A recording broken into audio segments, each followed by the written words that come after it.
Di awal daripada setiap pertemuan akan kita mulai dengan cerita-cerita inspiratif daripada ulama-ulama yang terdahulu.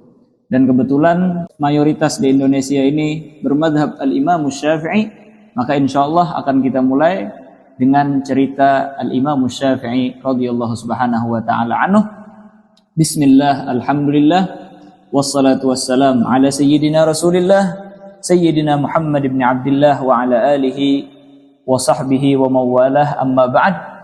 Hadithuna al-yawm an imamin azimin mala'a tibagal ardi ilma. Topik kita pada hari ini yaitu adalah tentang seorang imam yang agung yang memenuhi permukaan bumi ini dengan keilmuannya, yaitu adalah al-Imam Syafi'i radhiyallahu subhanahu wa ta'ala anhu. Beliau adalah Muhammad bin Idris, yang mana beliau ini mempunyai kesinambungan nasab dengan Nabi Muhammad sallallahu alaihi wasallam wa baraka alaihi wa ala alihi dari kakek Nabi Muhammad sallallahu alaihi wasallam yang bernama Abdi Manaf.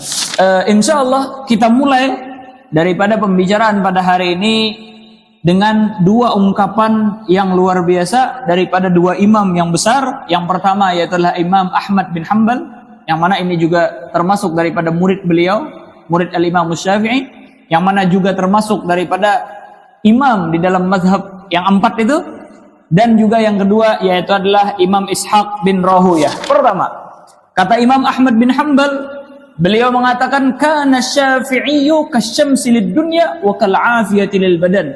Badan yang tidak mempunyai kesehatan itu bagaikan badan yang mati, tidak ada fungsinya dan tiada harganya. Begitulah dunia ini, tanpa adanya daripada matahari, kita katakan tiada ada daripada harganya.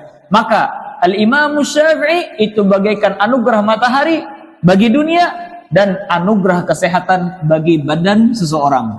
Wahakadha. Adapun al-Imam Ishaq ibn Rahuyah, yang mana beliau ini imam muhaddis di dalam zaman beliau, beliau mengatakan ma zanantu annallaha khalaqa misla Syafi'i wa lam tara aynaya mislah.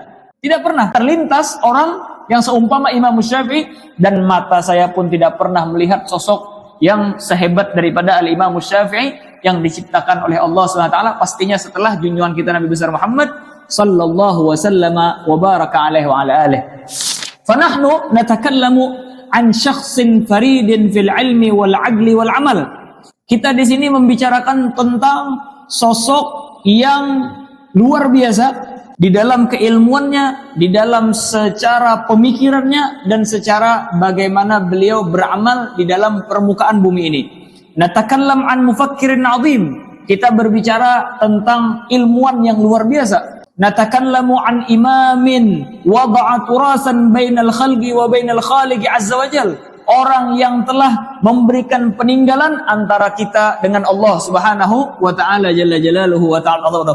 Fakam mimman yata'abbaduna Allah azza wa jal syarqan wa gharba ala madhhabi syakhsin nasha'a yatiman wa nasha'a faqiran. Betapa banyak di permukaan bumi ini daripada orang yang menyembah Allah Subhanahu wa ta'ala, maupun dari barat ataupun timur, yang mana mereka menganut daripada madhab Imam Syafi'i, yang mana beliau ini adalah orang yang terlahir di dalam keadaan yatim dan hidup di dalam keadaan kemiskinan. Jangan disangka beliau menjadi imam yang besar karena didukung oleh dua orang tuanya. Enggak. Beliau hidup di dalam keadaan yatim. Tidaklah beliau lahir setelah 2 bulan kecuali abah beliau sudah meninggal dunia. Beliau adalah anak yang yatim. Terus apa lagi? Beliau terlahir di dunia ini di dalam keadaan miskin. Luar biasa, yang insya Allah akan kita terangkan di pertemuan yang akan datang. Yang mana beliau ini wulida bi Ghazzati Hashim. Beliau ini dilahirkan di Ghazzah Hashim. Yang mana di sana meninggal daripada Hashim, dan dikabarkan akhirnya Ghazzah tersebut, daerah tersebut dinamakan dengan Ghazzah Hashim. Al-Imam Syafi'i, beliau ini terlahir pada tahun 150 Hijriah. Yang mana itu bertepatan dengan meninggalnya Al-Imam Abu Hanifah radhiyallahu subhanahu wa ta'ala anhu, yang insya Allah akan kita ceritakan juga setelah cerita daripada Al-Imam Syafi'i. Jadi ketika Al-Imam Abu Hanifah meninggal dunia pada tahun 150 daripada Hijriah, di sanalah dilahirkan daripada Al-Imam Syafi'i radhiyallahu subhanahu wa ta'ala. Maka kata para ulama, wa ka'anna Allah azza wa jalla yuridu ayyal fitan tibahal bashar annahu la yukhlil arda min amsali haula'il 'idham.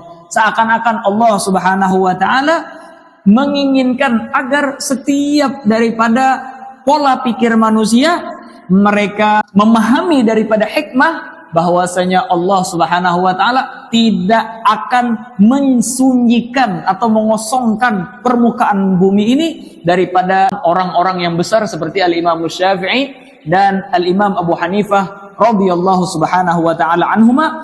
Fa fi nafsil 'am alladhi yubadu fihi mujaddidun yujaddidu lin-nas amra dinihim yuladu fihi mujaddidun akhar. Di tahun yang sama Allah subhanahu wa ta'ala mencabut dan mengambil daripada mujaddid, seorang yang memperbaharui daripada agama, yang memahamkan daripada agama. Maka di tahun itu juga Allah subhanahu wa ta'ala melahirkan daripada orang yang agung yang juga mentajdid atau memperbaharui daripada perkara manusia di dalam agama mereka.